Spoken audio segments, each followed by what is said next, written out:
Yo, what's going on, everybody? Not much, not much. Appreciate you having us on, man. Absolutely. Welcome to all of YouTube. Obviously, you all know Victor Gallegos, and you know Yeah. me, but you may or may not know these two guys. So we've got Garrett Amazon Jones on YouTube, link down below, and that's actually his name right there, Amazon Jones on YouTube. So Yeah. welcome, Garrett, and then we also have Tanner, the junk flipper, also linked down below. So both of you guys do online book arbitrage, and yeah, we're just here to talk about the truth about book selling in 2025. Because believe it or not, I talk to people all the time out in the real world, and they're like, I don't think selling books works because there's Kindle and there's all these ebooks and all that stuff. So we're gonna go through a lot, but just if you wouldn't mind, guys, just introducing yourself before we kind of get into it. Cool. We'll start with you, Garrett. How about that? Yeah. Name's Garrett. I'm living in Pueblo, Colorado right now. I found Joji through one of his profit first videos and Cool. figuring out how to pay myself through Amazon and stuff, and then just kind of dove into it that way. Figured out online arbitrage through books, and I was doing thrifting, was doing online arbitrage like traditional, and it kind of came together. Perfect timing. Oh, cool. And how long have you been doing it? Coming up on my 4th year. July will be my 4th year. Okay, cool. Whoa. Yeah. Okay, Yeah. that's a while. Jeez, Yeah, I didn't realize you've been doing it that long. Okay, Right. that's pretty cool. We got Kim in the house saying hello. We got Nathan also saying here to see the Justice League. All right. Nice. Sounds good. All right.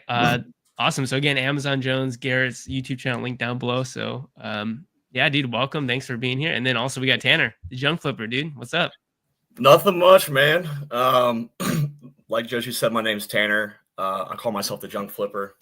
I'm based in Cincinnati, Ohio. Well, Northern Kentucky, but it's like 5 minutes from Cincinnati, Ohio, in the Midwest. I've been selling on Amazon for 2 years now, probably around this time 2 years ago in 2023 in April. It was like around my birthday 2 years ago. I've been selling on eBay since like high school, like flipping video games. And to make a long story short, my dad has this connection with a local bank to where we trash out like these mobile homes sometimes. And sometimes we come across like some valuable stuff. And I actually came across like a pretty significant Pokemon card collection, and I made like $4 or $5 grand off of it on eBay like Whoa. 2 years ago around this time, like January, February. And it kind of got my brain going. I'm like, all right, like how can I like flip this money? And I think that's the point when like Steve Rakin started hitting my algorithm and TikTok, and they started feeding me like, all right. So I dove down the Steve Rakin path, started flipping books, scanning and stuff. And I got addicted like very quickly. Within 2 or 3 months, I was doing, $5,000-$6,000 a month just from thrifting. And then once you go down that path, you get to the Joji Davenport rabbit hole. Then you go down Joji's whole. I mean, I've watched every single one of Joji's YouTube videos from even to the very beginning when you were making those videos with your wife about financial independence and all that stuff. So Awesome, I resonated with everything that everything that you're about, and I kind of just I have an obsessive personality. I just kind of really dove in head first, and then I found Victor from the seasonal Christmas yeah. video. Yeah. I literally have never looked back. Met these guys at Books and Beyond last year, which was a lot of fun, and just have been scaling up from there. I would say I'm like 90% OA. I still have a scanner. On the way back home from work, I'll stop at a thrift store and see what they got and whatnot. Just to, I think that's just fun, right? To find books that way. Yeah. It just scratches that itch still, But the goal is to be, entirely OA and be financially independent off of Amazon, just like you guys have. So absolutely, dude. That's Garrett, great. what's your mix? So Tanner says like 90% OA and then like 10% thrift. What about you? I'm 100% OA right now. Okay. I haven't gone to thrift store in a minute. I am selling on eBay, but I just kind of use BookMine to find all that stuff. If I'm restricted in it, or if it's like a Marvel book, I'll just see if I can sell it on eBay and buy it that way. I think you guys gated in Marvel now? What's up? Are you guys gated in Marvel now? I'm still gated in it, yeah. I'm not gated in Marvel, but I rarely sell Marvel because I know it's kind of like a hot product or like a possibly could get in trouble product. So I just stayed away from it, but I'm ungated from it. I just got regated. You got regated?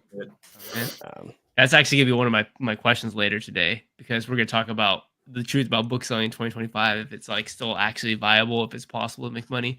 I think the cool thing about you two guys is that you're still working a 9-to-5 job, which is what Victor and I did for a long time. We did both of them together. I think a lot of times, Victor, people like watch our content and I don't think it's our fault because I don't think we are over promising anything, but some people will find our content and be like, I just want to quit today. I want to quit my job today. And I found that it's time to quit. Yeah. Yeah. And it's like, all right, but it's going to take some time. Even us, like it took us, I mean, I was working 7 or 8 years while also doing this. So it's cool that you guys also have 9-to-5. About 5 years from working, doing both and then finally quit. So yeah, it takes a while. Takes a while.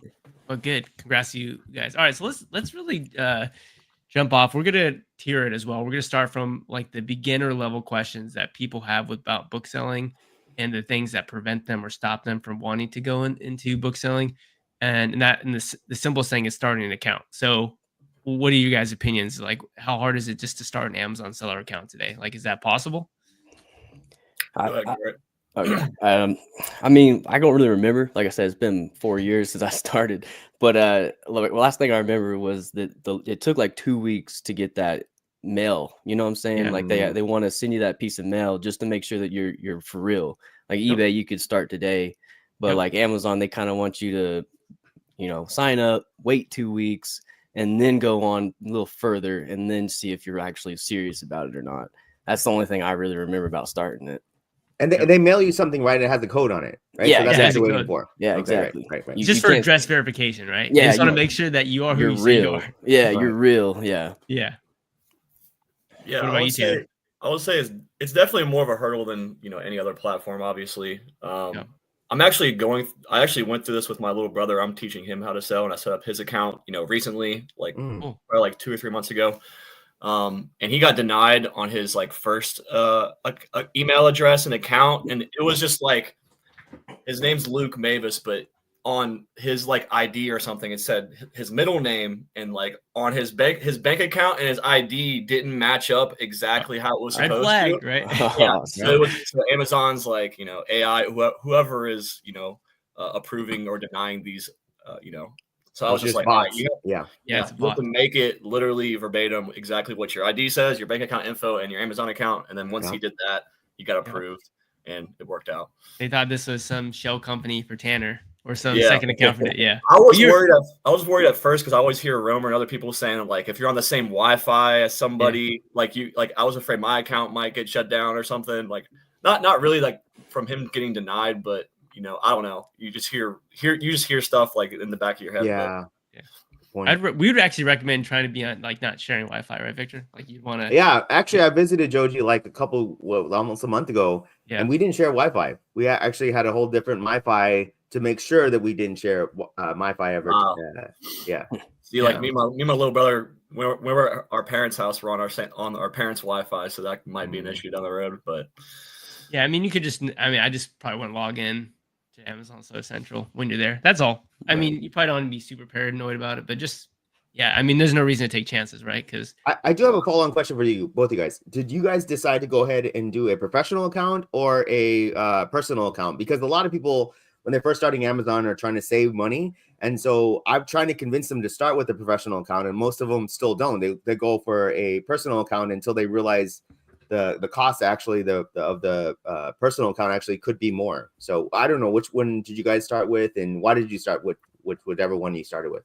I was watching Rake and Profit Tanner was, and he told me one of his videos was don't worry about the lower account, go for the professional right away. Okay. Yeah. I went straight for the professional. I knew I was going to do this long term, and it wasn't really an issue to me.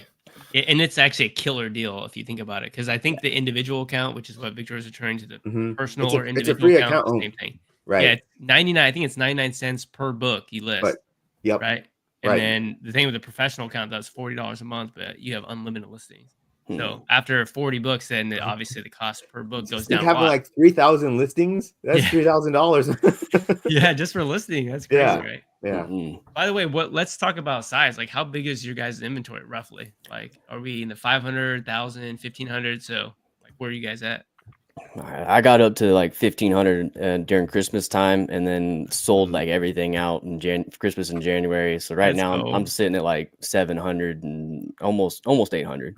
Okay. That's a good problem to have, though. Right. Yeah. I'm building it back. Going back. Yeah. I feel like I'm in the same boat. I feel like I've never gotten over the 1,500 hump. Like I can't buy more. Like I don't have enough capital to get over that hump to like 2,000 plus inventory. Like right now I'm sitting at like 900 in my inventory and it's turning pretty quick. Yeah, that's one of the reasons. So a lot of people also will come to us and go, Victor, Joji, that's great that you're teaching everyone, but now it's just super saturated. We'll talk about that later. But even I mean, I run out of money too. I'm like, all right, that's a great deal. I just can't buy it though. So I just got to let somebody else get it, you know? So Right. There's not enough time, right? Because it's the books on Amazon are 24/7, and there's a lot of deals that are happening when I'm sleeping. So everyone has an opportunity here. For real. And I was honestly struggling to spend money until I started taking that high school class that you guys are teaching. Yeah. Now is not a problem because I see the dips now. I'm seeing the seasonality thing, you know. Yeah. I wasn't really like heavy into it until now. Dude, Yeah, my high school list has gotten so deep. It's like I'd be lucky to put like 20% of a dent into it. Honestly, Yeah. I don't have enough money to buy it all. yeah. I wish I did. Some of those crazy books that like 50, 60, 70, 80 bucks a book that sell for a lot of money. I mean, you need tens of thousands of dollars to make a dent. I mean, a lot of money. And of course the margin's lower, but I mean, if you can buy 100 copies of a book and make $20 per copy, I mean, that's $2,000 off of one book. So it's like at higher levels, right? That's where more money's coming in. So we also have Seagull coming in and she said she got regated on Marvel and also Scholastic. I got regated. I didn't get on Scholastic. Did either of you? Yeah, Marvel and Scholastic were the two that I got regated on. I actually got myself ungated. Like that was one of my first ungates was Marvel, with like a Lego keychain back like a year and a half ago. Yeah. And then got regated recently with it looks like a lot of other people got regated as well. And then so regating is like now you have to buy 100 units. Is that what the new? Yeah, because it used to be 10, right? Yep. Yeah. It's 100 units for Marvel, Scholastic. I think Universal I got regated in because I saw a lot of DVDs too. That's rough. It is what it is. And a lot of people use that also as an excuse for like not wanting to continue. Like Marvel, Scholastic, gosh. I'm like, okay, how many Marvel Scholastic? I mean, for books, how many Marvel Scholastic books are actually? Not many. Yeah, I mean, I looked at my whole inventory for Scholastic. I had 3 books. So if they gate me one day, well, I've lost 3 books. Yeah, we'll liquidate it. We'll let somebody unbox it on YouTube and have a good time finding a Scholastic book, right? Yeah, Marvel goes really well on eBay if you really want to sell that. So yeah, I had like 4 Marvel books and I sent them home and I just sold them on eBay. Yep. They sold for just like a little bit less than what they would sell on Amazon, but I still made profit. Exactly. What's your guys' mindset when stuff like that happens? Like when Marvel gets gated or Scholastic gets gated? Because, like I said, a lot of people really freak out about that stuff. Do you guys feel like that when that happens? That's a good question. I kind of stay away from if it's gated. I take that as a sign that Amazon, sees that as like a risky thing for me to sell. So I just don't do it on there. I'll try to throw it on eBay if it's profitable there. Yeah, but I don't really try to get ungated in much with books. With DVDs, different. I try to do a little more there, but I don't know. I feel like it's still kind of like early to know. I don't know. They could easily like. I keep hearing people get gated, then ungated, gated, ungated. Yeah. Universal, they're like, oh, I'm ungated in Universal today, and then tomorrow they're like regated again. I've heard that frequently, so I don't know. I try to not like think about it too much. Just keep it moving. There's like you say, and you and Victor say, there's just hundreds of thousands of books out there to find, And I mean, I don't know. It's a little uncertain. Like it's a little scary, I guess, if this is going to be like a trend to gate, a lot of different brands. But at the same time, it's out of my control, so I can't really, do anything about it. Right. Yeah, that's true. Yeah, I mean, certainly over time, I think there's just going to be more brands and more brands get gated. But I think that you put it right. And Victor and I always talk about there's so many books out there that personally, when I see, a brand get gated, I don't see it as the end of the world. I just see it as like, all right, well, we'll adapt to it. And like the first thing I did when I saw Scholastic got gated is I just went to my Amazon inventory and found 2 books. I was like, all right, well, 2 books out of 2,000 books. If I was to get the email, 3 books would be gated for me. And I never got the email. So, but yeah, I would not have been the end of the world. So Is there would you? a particular brand that you guys would be Oh really man, not to Oh, put man. bad juju out there, but yeah. I mean, Right. for me, it's All McGraw of them. Hill, but Yeah. McGraw Hill, like the high Yeah. school, Yeah. like Holt part of the McDougall, publisher. McGraw Hill. Yeah. Because right now I'm definitely ungated in that part, and if that actually became gated, there would probably be 500 books that I would have to then sell on eBay. Yeah. yeah. So that would certainly, again, that's not something that we're saying is going to happen. Who knows if it will or not happen, but I'm also not necessarily worrying about it because I think we can always adapt, right? Victor and I think, are always like, we've been through the game a long time, and even you guys have been through the game a long time now, where it's like you expect changes to happen, and my first reaction isn't like a lot of people. Oh, I've been selling for 20 years on Amazon, and this is the final straw. Like, that's just not my mentality when things like that happen. So. But always have a plan, right? So Yeah. those 500 books, let's just say that I did get gated in them. They would just go to Frank, and then Frank does merchant fulfillment. So I'll just merchant fulfill them from eBay, right? So sell them on eBay and then offload them. I might not make much profit off them, but it's not like going to be a total loss. Yeah, it won't be 100% loss for sure. Do you guys, so understanding that more publishers and brands do get gated, the next step, people go, like, oh, now I need 100 units. And like, all right, which website should I go to buy the 100 unit? I mean, what do you guys think about it? Should they do that, or should they just like focus on what they can sell? Yeah, I would just, there's so many books, like you said, I would just kind of adjust and move on, But I mean, if McGraw Hill comes down to it, that would be a tough one to not have to go do. But I don't know. I would just shift my focus to a different brand if that was the case. Yeah. If it was McGraw Hill and you're sitting on some capital, then you might have to think about pulling the trigger. But yeah, that would be tough. Like if it's Scholastic, I had one Scholastic book. Marvel, I had like 3 or 4 Marvel books. Universal was kind of a buzzkill. There's a lot of Universal DVDs out there that are profitable, but it wasn't like too much. It was I had like 9 or 10 in my inventory. Yeah. So it wasn't anything crazy. I don't know. I'd probably recommend just moving on. For most people, that's not sitting on a bunch of capital. You don't have $500 to $1,000 just spend on to get ungated. You brought up a good point. It's like got to be worth it, right? Like if it's like if you get gated in Scholastic and now you can't sell 2 books, like why would I go buy 100 units and spend $500 so I can sell 2 books? But on the other hand, if it's like Victor mentioned, like it's a McGraw Hill and now 30% of your inventory can't sell, well, yeah, now you go take a hit and you buy 100 units and spend $1,000 because the reward is worth it. So it's like you also have to think of like that in business as well. 27 people here, so actually turned out pretty good.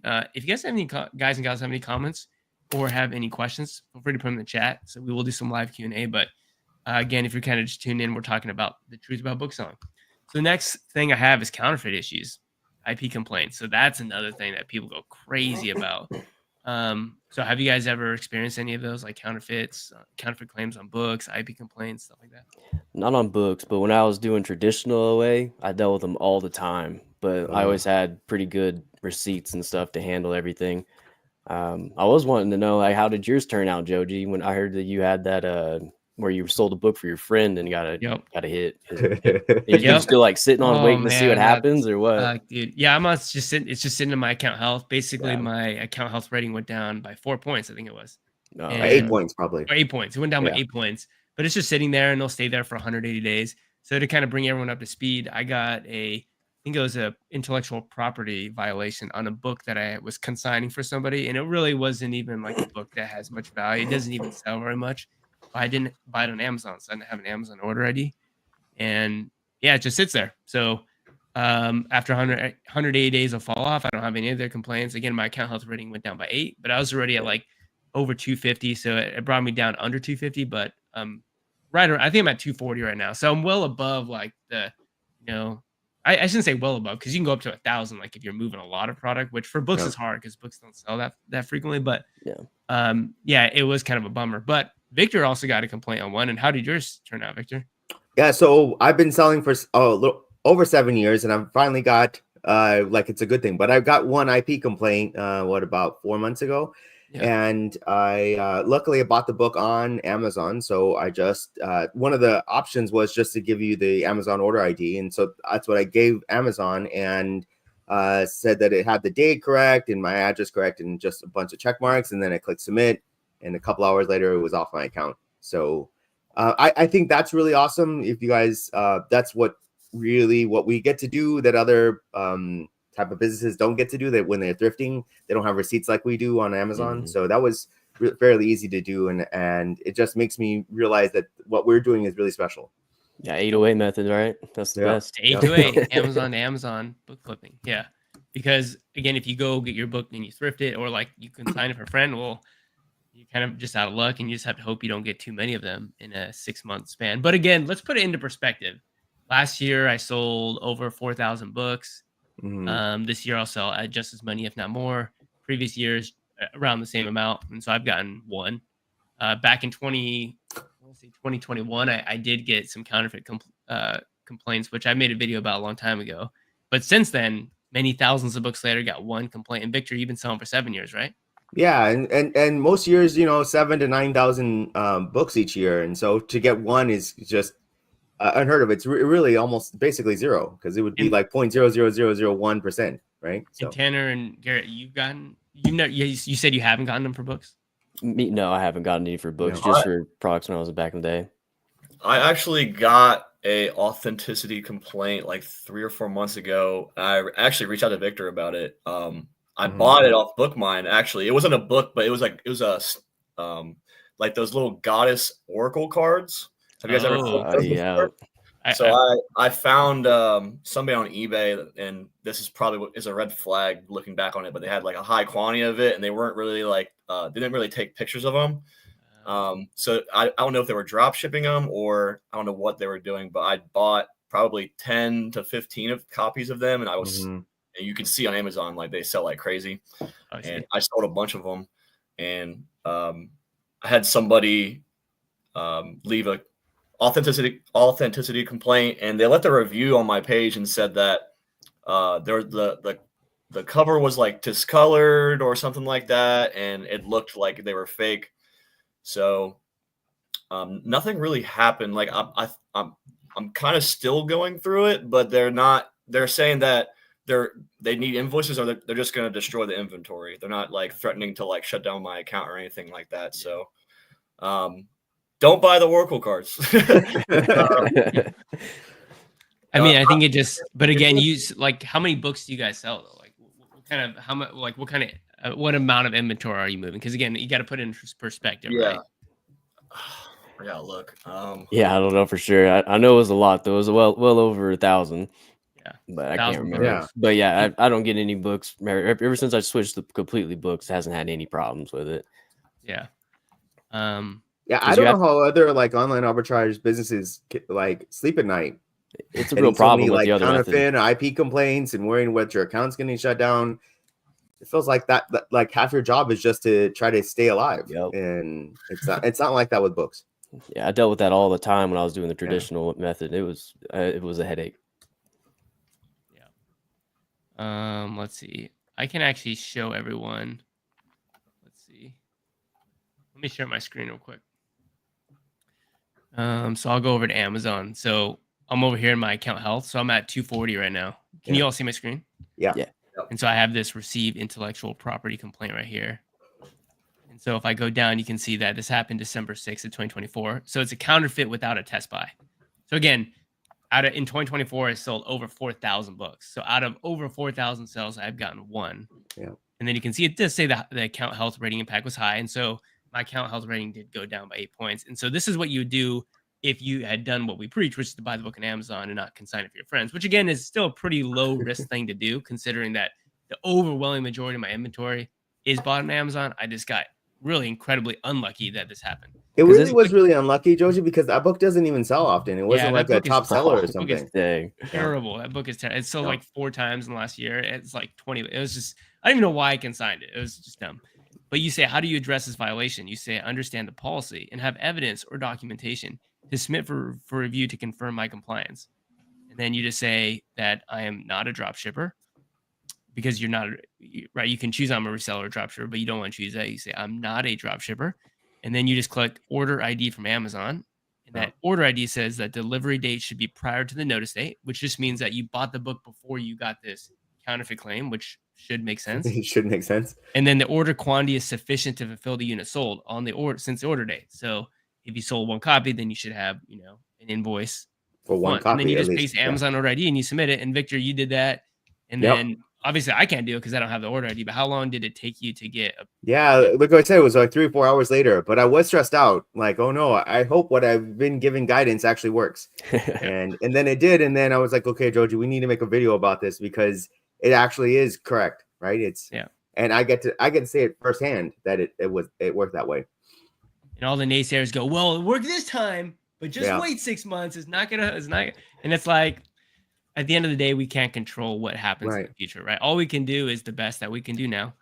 It happened to work for you, Victor. Even if it doesn't work for you, out of 4,000 books, I got one complaint I don't have the invoice for. Guess what? It's going to sit there for a couple more months. It's going to fall off, and then we're chilling. Isn't it like 3 of them though? You have to get like 3 of them for Amazon to like really do like shut your stuff down, right? And it's like you've gotten 1 out of how many, you know what I'm saying? So unless you're actually trying to sell counterfeit stuff, I don't think you're gonna have to worry about it too much. Yeah. I mean, just avoid, you know, doing not very smart things like, you know, don't be buying actual counterfeit books. Like if you're on eBay and you find ships from some other country and there's a bunch of quantity of them and the cover looks like that's a red flag. Or in this case, the Oracle. I mean, it's just like, you know, just. And do both of you guys also check Book Run for every book you're buying? Oh yeah, every time. Okay, me too. Let's show all 4 of us. Yeah, especially with those high school books. Yeah. So this is what we're talking about here. If you're unfamiliar with what we're talking about, so this is the Books Run Counterfeit Probability Checker. Check the likelihood of a counterfeit book. It's not 100% accurate. The point of it is to, it's like a seatbelt, right? And the idea of a seatbelt is that if you wear your seatbelt, it doesn't guarantee that your life's saved if you get in an accident, right? But what it does do, hopefully I can find the book. Asking the right questions. There's one book that I had a counterfeit complaint on a long time ago. So I'm trying to find that specific book, although I'm not finding it. But essentially, what you do is there's a biology book that is right. And you just I know a good one, DSM-5. That book is so heavily counterfeit. It's on eBay all over the place. But let's take this one for example. And so you just take the ISBN or the ASIN, and you just plug it in here. It gives you a check, and it says highly likely. So, guys, if it says highly likely, would you sell it? Absolutely not. No way. Yeah, I wouldn't sell it. It's like, and it's interesting because in the community, there are a lot of people who are like, oh, it's not reliable. They just want to steal all your information. But what I can say is the overwhelming majority of people who have gotten a counterfeit complaint are books that if they had to run it through that says highly likely to be counterfeit. Like 95% or higher. That way. So I'm definitely using this calculator. They seem to be connected really well there. Yeah. Do you guys get like a lot of messages saying, hey, I got a counterfeit complaint, and you guys just run it through and check it? Yeah, I bet. And then kind of just shake my head like if they had just run that book through Book Run, they would not be in this situation. Yeah. But I would recommend using it to anyone out there because, again, it's like a seatbelt. Just like I would recommend you wear a seatbelt if you drive. Like, again, if you get in a car accident, it's not going to 100% save your life. However, I feel much better wearing a seatbelt than not. And Trevor says, depends on how risky you're feeling. Yeah, if you're your game is just to be here for 6 months and make as much money as you can, then I guess get what you can get and get out. Yeah, you could try that. Try that. Okay, so I think that was really cool. Yeah, I know, Trevor. I know you're only joking. That's why I made that. Yeah. Trevor was he was at Miami Sellers Conference last year. I don't think he was at Books and Beyond. But anyways, yeah, let's keep it rolling. So let's talk about the different book selling models then, because we just talked about this possibility of getting like a counterfeit complaint, right? If you don't have an invoice, but there obviously what we do online book arbitrage is not the only type of book selling. You can do thrifting, you can do bulk books, you can do free book pickups. So what is both of your opinions of that as a viable model in 2025? I think that thrifting is great to start. If you're just starting off in this thing, start thrifting because that kind of gives you an idea of what you're going to be able to sell and everything. But if, in my opinion, of course, I don't want to ruffle any feathers, but I think the way to scale is eventually move to at least a hybrid method like Tanner's doing, at least that, because of course the ROI with thrifting is amazing. You're not going to get that with, online arbitrage very often. Right. So, I mean, I would say the hybrid method is best, and then go from there. Yeah, I would second that. I think it really just comes down to your goals and like your time, right? Like I don't have any kids. Like I have a 9 to 5, but I don't have a crazy amount of responsibilities yet in my life. So I'm able to, stop by after work at a thrift store, or, weekends are pretty wide open. If I don't have anything going on, I can, go spend 3 or 4 hours at multiple thrift stores or library sales or whatnot. I don't really do that as much as now as I used to, but you can do that. And like Garrett said, the ROI is crazy, especially if you're in a region where you don't have a lot of competition and you have good sources. Like you should run them dry until they're not really bringing you any profit anymore. But getting into OA, following Joji and Victor on their channels, and joining Book Mine and just learning from them, all the free content that they put out. Like, I mean, it's invaluable. Like I've really made thousands of dollars because of the free content that these guys put out. Like it's the only way to it's the way to scale and when and buy your time back. Like I want to make the most amount of money for the least amount of time, and I think OA is the way to do that. Yep. That's sounds good. Well put. Exactly. Yep. Let's talk about risk in the factor, because that's what we're kind of talking about. That's kind of what Garrett was talking about a little bit with, like, okay, when you're just starting out and the ROI. So like the way that I think about it is everyone's in a different position, right? So if you just started your account, there's like no risk at all because you have no inventory, you don't have any record of selling it. Like no one's gonna sue you because you're worth nothing. So like the amount of risk is like, okay, this book, these textbooks I got, obviously I wouldn't sell them if they're highly likely to be counterfeit, but it's like, all right, all these books that I got for free. Yeah. I mean, I don't know why you're I don't have an invoice for them, but really who cares, right? Because who cares? You're not making any money anyways, right? If your account gets shut down, who cares? But then it's like, it changes over time, right? It's like, I would feel, I'm much more like when I got this, counterfeit claim without a test buy, that's much more scary for me because I've got 2,000 books in inventory. So it's like, not only do I have inventory that has a value of whatever it is, $70,000, $80,000 or whatever it is, but then also I have a business that is generating income. So in that case, the risk level is much, much higher, right? So I think so many people get freaked out with our advice, Victor, when we say like, oh, dude, only do online book arbitrage. But I think it depends on where you're at in your life and where you are in your selling on Amazon. If you've just started an account and you're not really selling much anyways, like there's no risk because you're not really making any money. You don't really have any books in inventory. I don't know. If you get shut down, there's not much that happens to you, right? You lose a few $100s at most. Right. Yeah. And I think the learning curve for online arbitrage is pretty steep comparative to, thrifting. Do thrifting while you're learning how to do the online arbitrage things. That way you keep things rolling. Yeah, I would probably encourage people to do the thrifting and cherry picking model first, especially if you have never ran a business before, to just, you're playing with $1, $2, books, DVDs, whatever. Like you need to learn how to manage your capital. You got to learn how to actually run a business. Like everybody, like it's easy to find a book and sell, but no one teaches you how to do your taxes. No one teaches you how to do bookkeeping. No one teaches you how to do, the stuff behind the scenes that, that people might not learn if they never ran a business before. So it's a lot easier to play with, lower amount of capital with thrifting and cherry picking to where, Joji and Victor are at, where they're playing with, tens of thousands of dollars of capital, and especially like during these buying seasons, you can make major mistakes if you're not careful. Rosemary says she hears my barcode scanner beeping in my sleep. There you go. We have a good question here. Can't you get a counterfeit claim even up to a year later of a sale? And it says, I stay away from thrift big time. I think you can, I think you can get it. I think you got a Victor on a book. The book that you got it on was a book you had sold a while ago, right? I don't even think you had any in inventory. Right? No, I didn't have any in inventory. And it was about, I don't know, maybe it was 3 months later. So my invoice was still within the year. So that's positive. And I sold it maybe like 3-4 months before that, getting the IP complaint. So it was a weird complaint. But yeah, it does happen. So I mean, on Amazon, it's really simple, right? All your invoices are saved from like years ago. Yeah. If somebody asked me for an invoice from like 2019, I can show them that invoice because Amazon has it for me. Yeah. And that's what makes it really easy just to do what we're doing here. I do think that there's like they want the invoice to be, I think, is it dated like a year or 6 months or something like that. But again, just the fact that you have an invoice is great. It's Right. the Amazon order ID, so Right. that's great there. Really good question for people who sell outside of the U.S. So this person, Steven, sells in Canada.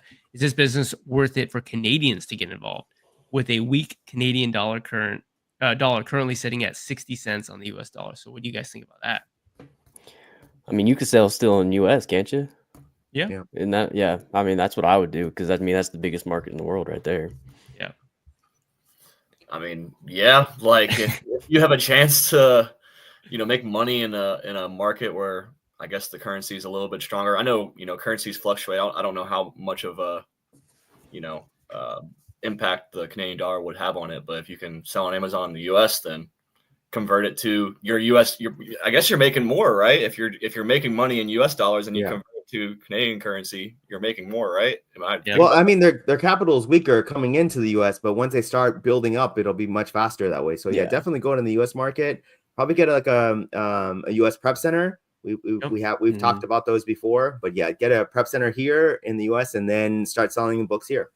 Yeah, Central Virginia Prep, Little Owl, those are good prep centers to use. And essentially all you would do is if you already have a Canadian selling account, you just enable the feature on your account to sell in the United States. And then all you would do is just ship all your books to the US Prep Center. The US Prep Center would ship them to Amazon, and then all of your books would be available to sell for all the customers in the United States. And that's what I recommend.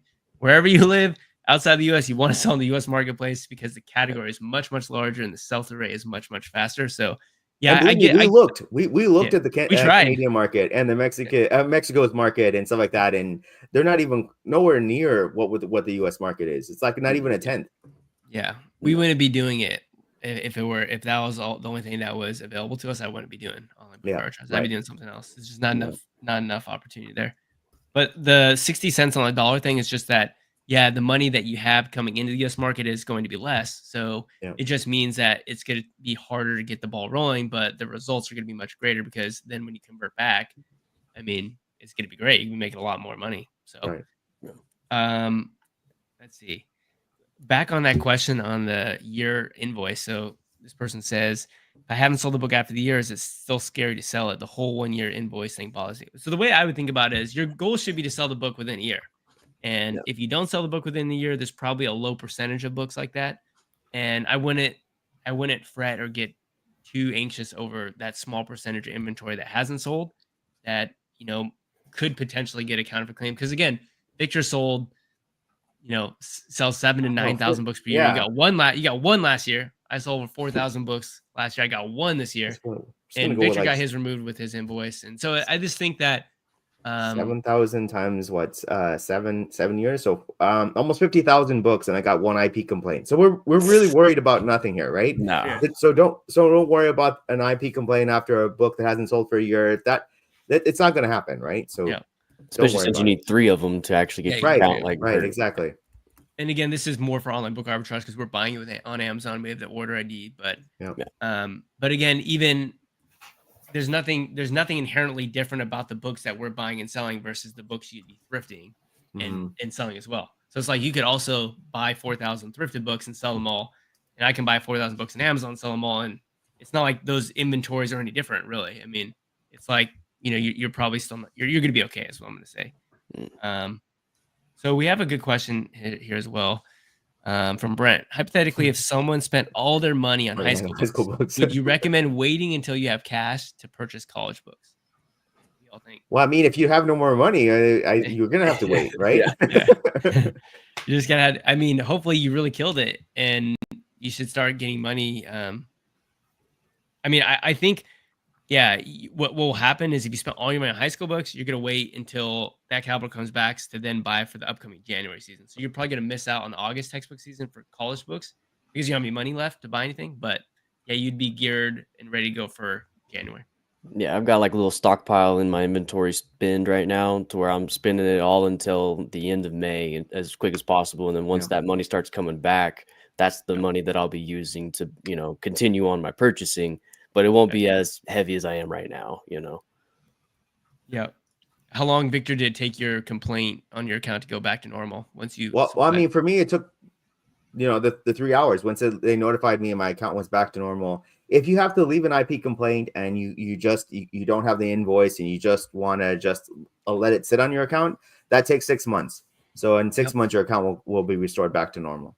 Yeah, or what we'll say is that particular whatever claim you got, 180 days from that one claim that you got will fall off. So if you got like 3 claims, it's gonna go every claim 180 days after you got that one claim. Yeah. So the book that I got the claim on, which I didn't buy on Amazon, I'm waiting for 180 days, and 180 days from December 6th is going to be sometime in June. So that just means I wait a couple more months and then that's gone, and then I'm back to 0, which is good.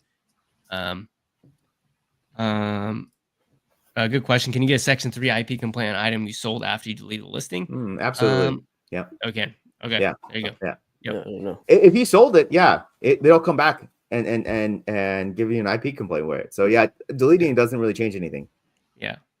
So I mean, so what do you guys think? Because you guys, like, how worried are you guys about this? Because like obviously this person's really worried about it, and it's not like this person's all like, people are freaked out about counterfeits and freaked out about IP complaints, and we have 4 booksellers here that cumulatively sell. I mean, we probably sell close to 1 million, all 4 of us, like combined every year. So I'm really not that worried about it. What about you guys? No, it's not even on my radar, honestly. I never think about it. Every business takes on risk whenever you do it, and this is such a small risk. I mean, compared to with Victor's 50,000 books to 1, it's like, what the odds of you getting 3 of those in a year, unless you're doing crazy volume with like the wholesale books, maybe. Yeah. But you ain't gonna worry about it, especially with our method. But again, Victor's doing the right things. He's not like buying counterfeit books on eBay, and he's not like, we're practicing the due diligence. So it's like, if you practice the due diligence, that's what we mean. And then Tanner, did you get a chance to answer that? He didn't. I'm not too worried about it, man. I think if you just do your due diligence and run textbooks through Books Run, I mean, you can't really go, like, you just don't sell highly likely counterfeit books. Yeah. Sell high school books, they're safe. College books, run all your college books through the counterfeit checker, buy them off Amazon, preferably the first copy. And then, if you want to buy off eBay, make sure you have an Amazon invoice. Yeah, you should be fine. Yeah, and so if the item never sold, can you get a claim? Sometimes CBAP lists the wrong binding, and I get worried if I'll get a claim and have the wrong invoice for the wrong binding. So again, what we're all saying is that I wouldn't worry about it. I think you should spend more time just buying good books, sending those in, making sure you have order IDs for them. I think you're fine. I think you're just having too much worry. I think like the big players, like I consider Joji and Victor like big players, but like there's guys that are out that I know of that are selling even more than Joji and Victor do, and they're not worried about this stuff. Like they're doing crazy volume. You know what I mean? Like people that are worried about it are probably just first starting out and are in the Facebook groups and seeing the stories of people. And then you find the book out, and it's that asking the questions, like from Goodwill. Oh, right? I got it. I got the claim, and then like, all right, everyone's like, "What's ACE? What's ACE?" And highly likely to be counterfeit. Dude, don't you use the Books Run counterfeit? Oh, no, I don't use the Books Run counterfeit because that doesn't like it would take too much time, or it's too much work. I'm like, okay, well, that's why you have an IP complaint. Gary coming in with a good question. Good to see you, Gary. Hope you're doing well, man. Based in Las Vegas. He was at Books and Beyond. Someone just bought a book from me listed as new. Since I never sell new books, I must have screwed up when using my listing software. Would you guys do anything proactive or just sit back and hope for the best? What do you guys think? That's a good question. Yeah, it is a good question because books is like you don't want to sell new because of the publishers. They can always come after you, or the authors or whatever. Right. That's always a nerve-wracking thing. I personally, I would probably just sit and just see what happens, honestly, but that's just me. What about you, Tanner? Can you cancel the order? Yeah, there's that. Yeah, I think you probably already sold it. If it hadn't, because I've accidentally listed a few books as new. I caught them before anybody bought them, and then just basically delisted them and sent them back to the prep center. But he Gary actually seems like he actually sold the book. So yeah. Tanner, what would you do? I don't know. I mean, if it's not like a textbook or anything, I might not worry about it. If it's just a one-off book, and just make sure the rest of your inventory there's nothing new, and send those stuff back to you. Yeah, there's a whole community of people who buy used books and sell them new. So I know there's that I whole know group people- of people out there too that I think we're super paranoid about selling books in used condition and never selling a new book. So I know people that buy new loose leaves and sell them as Oh. new on Amazon and make a killing, and I will never. It's scary. Yeah. So Gary, I just think it's probably low. I mean, I'd probably just let it sit and just hope for the best. I think I always think in odds. Like when Victor and I always plan about business, we're always talking about percentages. I'm like, okay, I'm thinking there's like a 98% chance you're good, and there's like a 2% chance that you're not. So it's like, am I good enough to sleep at 98%? Yeah, Right. I think I'm good. I think you're really good at 98%. That's what I would give it. Yeah. 98, a little over 98%. So Yeah, it's not zero, but it's pretty Yeah, it's close pretty to it. stacked in Yeah. your favor that everything will be fine. Weigh your And risk out. Also, you Gary, like I knowing you as a person, I know you're not sending in junk books anyway. So maybe you get a negative feedback. It's FBA. Guess what? You just get automatically removed. You're all good. So Rosemary says she did get her account shut down. So she said it happened to her, got her account shut down, and she's fine to get buy box eligibility back. That's why I'm paranoid. Yeah, interesting. So maybe we can learn more about kind of what happened to you. Was it was it books, Rosemary? How many books did you get it for? I think it was thrifting. I think if I recall, she had. I think that's what that was. I always want to know what the ASIN was whenever somebody gets. Yeah, to go check Right. because I randomly get that and go check it on Book Run, and then almost always it's Counterfeit likely, and I'm like, okay, well there it is. Just don't do that. Yeah. And with Yeah. our method, it's easy to throw it in book run pretty Right. easy. But whenever you're thrifting, it's like you don't It's really not. know. We I really have- are in like the safest part of Amazon. I've seen so many other parts of Amazon, like selling products and stuff, getting their accounts shut down, IP complaints, regated and things. I'm just happy we're all in the book business. Yeah. Right. Me too. Mhm. Let's move on. Let's talk about the other part of making what makes selling on Amazon not worth it. The fees, man. The fees are crazy. If I sell a book for $15, Amazon gives me $3. That's not worth it. I'm not selling books. All right. I mean, honestly, people really are like, it's the fees, like, and people will always say, like, have fun making money for Amazon. You're not actually making money for yourself. You're making money for Amazon. And it's like, you don't understand the difference. Like they don't understand the fees and understand there's a difference between selling a book for $15 or $20 or $45 or $100. So what is your mindset when it comes to Amazon fees? Is it necessary? Is it an evil? Like what's your, like, how do you feel about them? Like when you wake up in the morning, are you like, oh, Amazon fees, man, they're just killing me. What do you think? Yeah, I think it's very necessary, man, because I mean, I sell on eBay, and I'm making that, less fees on eBay, but I'm working. Like I'm, every day I have to package up that book. Every day Right. I have to, respond to people, and so it's a lot of work. So I'm paying Amazon to handle all that work for me, and it's really not that much of a fee, in my opinion, for them to do that work for me, Yeah. I think it's completely worth it. The fees thing is just funny to me because, like, I don't know, you're not buying good enough inventory if you're just getting eaten away by fees. Like you should be selling a book for $8, $9, $10. Like you should be at least selling a book for probably baseline $15 to sell if you're buying it for $1 or $2. But once you start building up your capital, like this year, I've really focused on more like higher priced books and trying to like spend more money like on book, like, valuable books. Like even like this past college textbook season, I found myself buying, book textbooks for $40, $50, $60, sometimes like $80 or $90 if it's like a $200 book. And you're making much more profit on books like that because it's not eating away as much of fees if you're paying up for those types of books. So I don't know, just build up your capital and see if you can start, if you're getting into OA, start buying some more higher ticket books because you can make more profit that way. Or even if you're thrifting, this is why we always say like understanding Keepa, right? Because so many people just buy junk books and then they try to sell them for $8 or $9 and they think that the reason why they don't make money is Amazon. The reality is that you're finding garbage, like you're finding junk books. You need to find better books.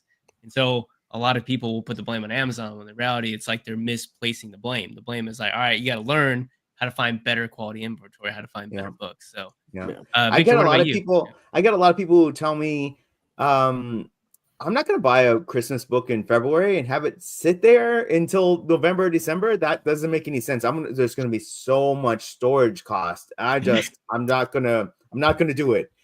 And you won't believe, I actually sell some Christmas books in March and April and May, like maybe not a ton, but they actually happen. And to actually think the cost of a storage of these books is like 3-4 cents a month. It's just kind of really unbelievable, because what I would do if I didn't have Amazon, I would have to store it in my house or store it in a storage place, which is about the same cost. So I'm getting Amazon to do that for me. It's there's no fees at all in my head. Basically, this is I'm paying Amazon to do a job, and Amazon does that job really well. They go home, they store my book for me, they keep it safe, and when it's time to sell, they're ready. There's somebody 24/7 every day going to look at my book to see if it's sold. And once it sells, they're going to be ready to pick it up and ship it off.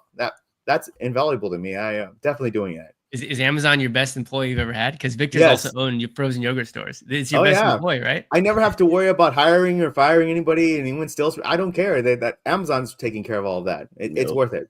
Yeah. What are your guys' thoughts on the storage fees? So I know Victor just like talked about it, but you two, what are your thoughts on the storage fees? I don't even think about it. Let everybody think that way, because it's more Christmas books for me. Because I'm buying Christmas books in January and February. I'm not gonna lie. Yeah, Irina's right on it. People should take time to understand the structure of storage fees, including the long-term storage fees and also the removal disposal. That's a big one, the removal disposal fees. So let's talk about that. What are your guys' thoughts on the removal fees? So like, let's say you get a book that gets, that the customer returns and they quote it's damaged or something, and it goes stranded, and then you return it. Like, what are your guys' thoughts on that whole process? I mean, I got live where I go over. I have like a admin work deal where I do my stranded inventory every day. So I'll go in there and I'll check, kind of move it around and everything every day. That way it doesn't build up to like 200, 300 books.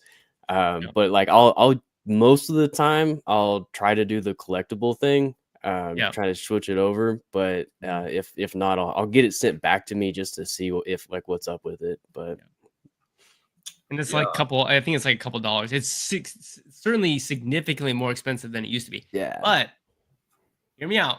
Before you shoot me, you're paying $2.50 for somebody to go to the warehouse, pick it off a shelf, put it in a box, and then ship it to you. Like, I don't know, like, unless you've actually shipped books via media mail, like, to ship a book via media mail, base is going to cost you like $3.50 or $4. Right. And then depending on the way the book is going to be more than that, right? So it's you're technically getting a pretty crazy deal, but again, it used to be much, much cheaper. Sometimes it used to do free removals, which is pretty crazy. Yeah. But so you guys don't really worry about it. You guys don't really worry about storage costs, don't really worry about removal fees. Not really. I mean, my return rate's around like 5%. So, 95% of what I buy is going to sell. And if it doesn't sell, I can just return it to me for $1 or $2, and I can sell it again. Yep. So really your return rate should be like 1% or less, unless the book just gets really damaged, in shipping, or the customer swaps it out for a damaged book, which happens. So Garrett, I got a question for you. So if somebody buys your used book and they return it to you and you want to resell it, you just what do you resell it as? I'd probably list it as used. Wait,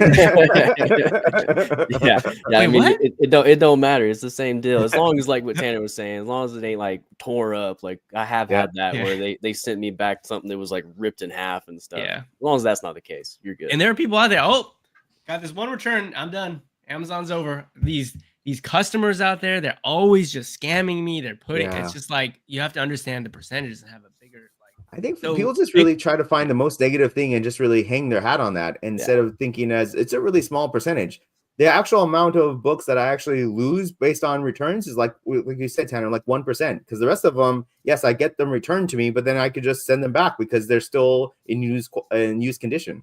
So this goes back to what I was kind of saying about, like, if you've never ran a business before, like, we're entrepreneurs at the end of the day. Like, you have to have a certain level of resiliency.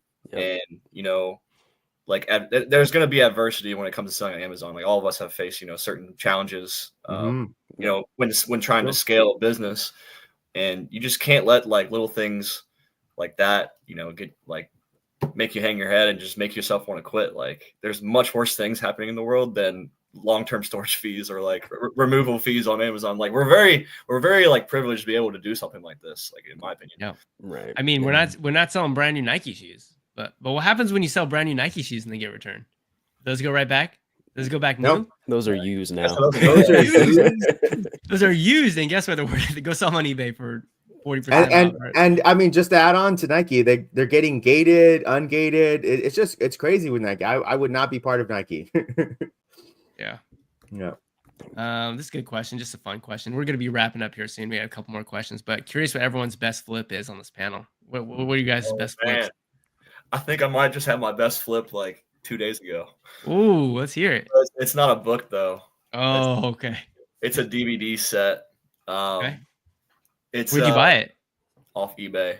Off eBay. Okay. Yeah, there's this, and I kind of don't want to give it away, but it's this DVD set that I've flipped like several times. I think. Yeah, don't give it away. Just tell us like generally. like. I bought it for $50 and sold it for $400.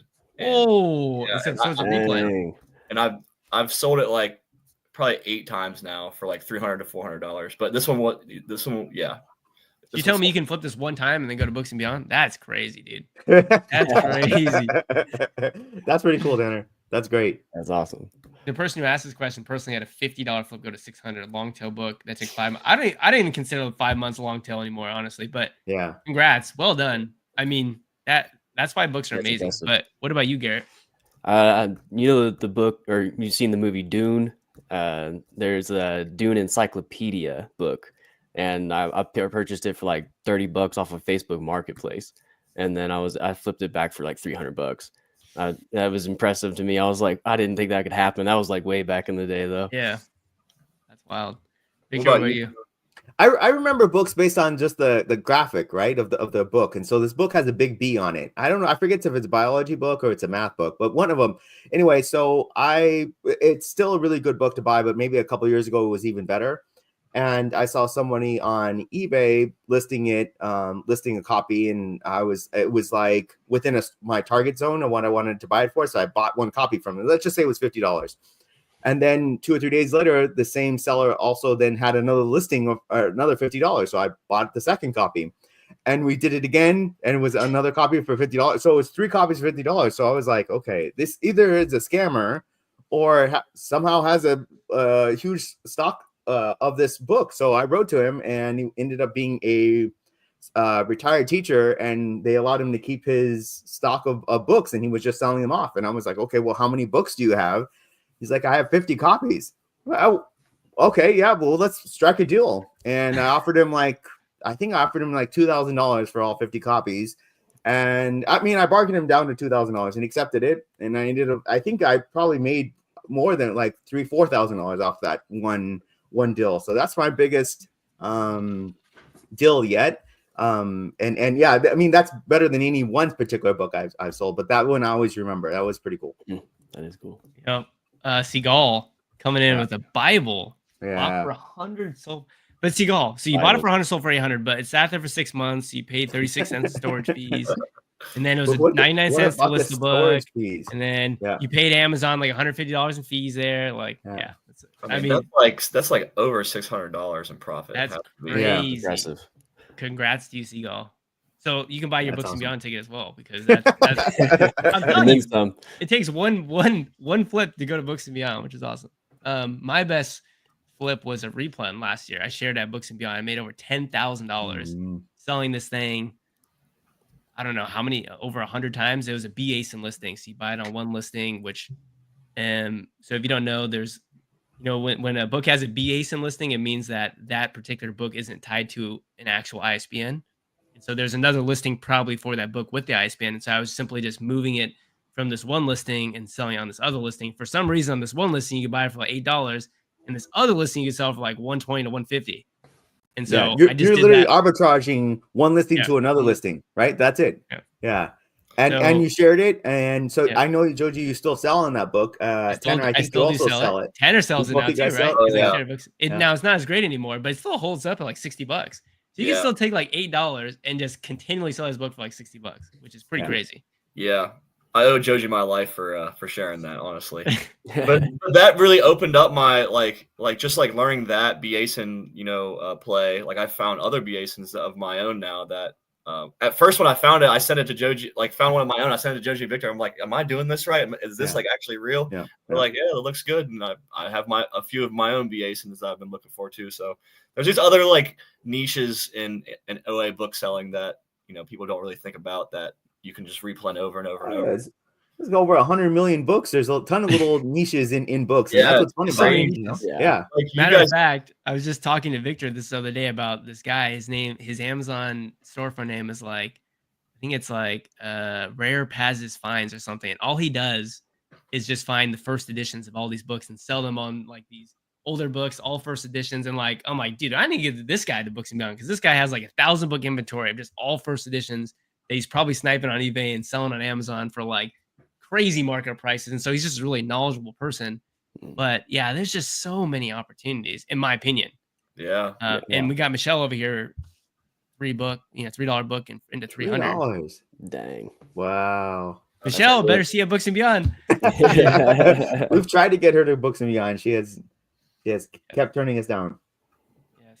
I use the books run to help her. Okay, good. So we're getting close to the end. I've had a lot of fun, but let's just end it with, guys, is it oversaturated? Is it too crowded to succeed? Or is everyone just making a bunch of excuses? What do you all think?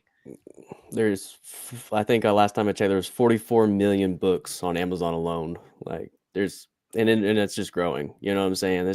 You're not going to be able to get one community to buy out all that.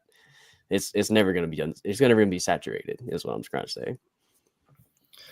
I think it's not oversaturated. I think that there's more people trying out the business now than there has been, but I think there's also the same amount of people quitting. And I don't know. I think again, like you have to think like an entrepreneur.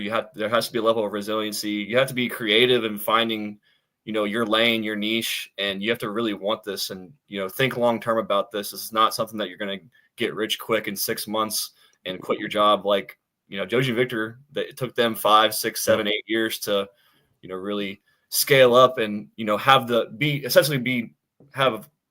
option to quit their job if they wanted to. So, you just got to be creative, man, and think long-term and just learn from the best and network and go to Books and Beyond and do all the things that, a business-minded, long-term thinker, an entrepreneur would think, Would you say you got your return on your money for going to Books and Beyond, Tanner? Oh my God, yeah. I mean, like I definitely like. I feel like it got to the point like I definitely learned a lot from like people's like speeches and stuff, but just being able to talk to you two in person and talking to other sellers and like you just get little tidbits here and there, like hanging out at the penthouse after like eating and you're just talking to Caleb Roth and just shooting like I went to like a pool party to watch the UFC fight with like Caleb Roth and David I forget his name is he's the bulk bookseller. He's the Dream Books. FBA date? No. Yeah, Dream. I forget the other one. Yeah. I'm just hanging out with all these guys and they're just dropping like gems like here and there and it's just like it's just invaluable like the knowledge that you like learn from these people in passing and not even just about books like you can just pick their brain about whatever else is like they have going on in life. Like I was able to talk to Joji about things he's got going on outside of books, like Caleb, the other businesses that he's working on and stuff like that. It was just, I definitely got an ROI, not even like monetarily, but just like, I felt like I learned a lot and know where I'm going in life. That's cool, dude. That's awesome. We have a really comment here by Rosemary. Thank you, everyone. Just subscribe to Amazon Jones and Tanner. Yeah, make sure you guys go to these guys' YouTube channels down below. So we have Amazon Jones and then also the Junk Flipper. They're linked down below. And we also have Tanner, I actually think we shared the Jimmy Carter book with you, right? And you were like, okay. Jimmy Carter book. Let's go. How many Jimmy Carter books did you sell? How much did you make off that? Oh man. I talked to you at Books and Beyond about it. I was like, because you were asking me, I was like, buy Jimmy Carter books. Dude. I think I sold like 70 or 80 Jimmy Carter books. Dang. And what was your profit like per book? Like if you had to average it out, like how much? Like I bought each one of them. I bought for like $5 to $7, and like all of them sold well over 30. But there was a couple of books that were selling like $70 or $80 like a copy at its peak.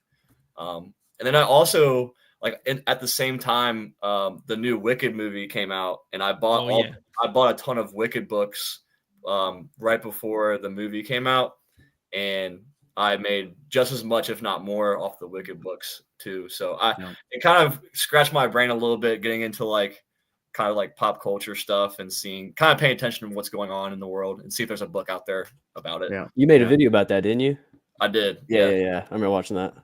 Yeah, Rosemary says I felt guilty buying Jimmy Carter books. And that's the thing. There's going to be people in life who always will guilt and shame you over every little thing that you do. Those people will guilt you about you're just ripping people off by buying on Amazon, selling again. You're ripping off students. You're profiting off of people who are dying. Like there's just always going to be somebody who's going to say something negative. And it's just like, it's just a fact of life. Everyone's going to pass away. I mean, so the opportunity's there. Are you going to take it or you're not going to take it? I mean, I don't really think Jimmy Carter cared. I mean, he just, I mean, we help him get his book out there. Yeah, help it, right? Yeah, The best collectors, the best people who wanted his book. Now he's, instead of sitting in some warehouse or in some Gaylord, so he's actually in someone's house on a bookshelf. Yeah, exactly. Right. And now he feels. Whoever's still watching, there's a second Wicked movie coming out in November. So just go buy as many Wicked books as you can.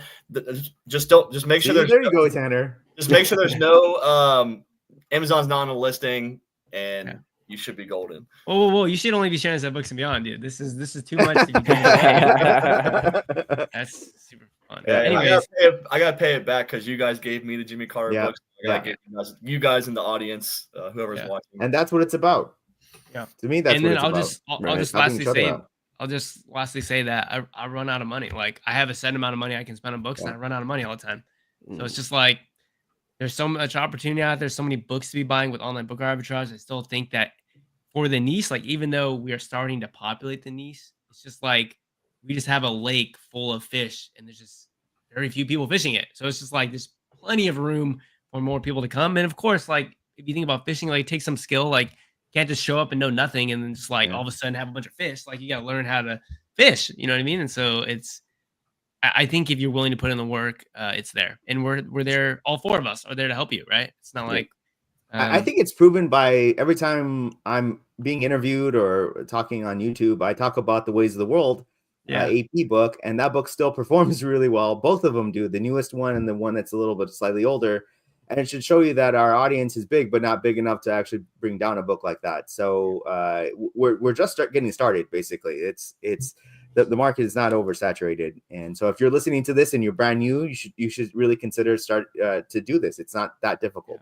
That Ways of the World book, the way I think it's like, all right, if I'm like Victor, like if we're gonna really make a dent, we need to collectively come at this with like $75,000 of capital. I'm like, are all these people pulling together? Are we gonna get 75,000? And I'm like, no, I don't think so, because these people still thrifting. There's people I don't have any money left. I'm like, I just don't think we can do it. This is a lot of people believe once they share it, it's over. Like, okay, well, he shared it. It's a dead book now. And that's the mentality with the traditional online arbitrage, because that's for real a thing. Like if a YouTuber shares a product, it's over. But it's not that way here. Yeah, I think also like any book like over like $50, it's a mental hurdle to get over to buy several copies that are like $50. Like I think there's a whole there's much less competition above that than under like $30. Oh, absolutely. Yeah. Oh, yeah. I can really talk highly about a book, and then people will buy like 1 or 2 copies, and I was like, I said buy 30. Yeah. That book, I looked at that book the other day. The book's already starting to spike a little bit. Yeah. Oh, it's happening again. Yes. By the end of May, it'll be out of reach. I thought high school was canceled, guys. Didn't they say high school was canceled this year? Well, Christmas is definitely canceled this year, right, Tanner?